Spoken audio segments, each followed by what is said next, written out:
அர்ஜுன் மாமா எடுத்துட்டு போன Dress போட்டோ எதுவுமே என்னோடது இல்ல, எல்லாமே ரோஜாவோடது. வாட்? ஆசிரமத்துக்கு வரும்போது அது எல்லாமே ரோஜா போட்டிருந்தது. அத சாந்தமூர்த்தி சார் பத்திரப்படுத்தி வச்சிருந்தாரு. ரோஜா டைகர் மாணிக்கத்தோட பொண்ணுன்னு தெரிஞ்சதும் கோடீஸ்வர வாழ்க்கைக்கு ஆசைப்பட்டு ரோஜா சம்பந்தப்பட்ட ஆதாரங்களை எடுத்துட்டு போய் நான் தான் உங்க பொண்ணுன்னு டைகர் மாணிக்கத்தை நம்ப வச்சு அவரோட பொண்ணு அனுவா நான் அங்கேயே செட்டில் ஆயிட்டேன். Oh God. ரோஜா தான் டைகர் மாணிக்கத்தோட உண்மையான பொண்ணு அனு. இப்ப அர்ஜுன் மாமா எடுத்துட்டு போயிருக்கிற ஆதாரங்கள் எல்லாம் சாந்தமூர்த்தி பார்த்துட்டா நான் டைகர் மாணிக்கத்தோட பொண்ணு இல்லைங்கிற உண்மை தெரிஞ்சு போயிடும்.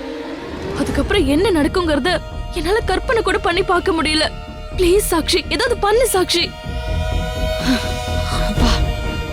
நீ பயங்கரமான ஆளுன்னு தெரியும், ஆனா இவ்ளோ பயங்கரமான ஆளா இருப்பேன்னு நான் கொஞ்சம் கூட எதிர்பார்க்கல.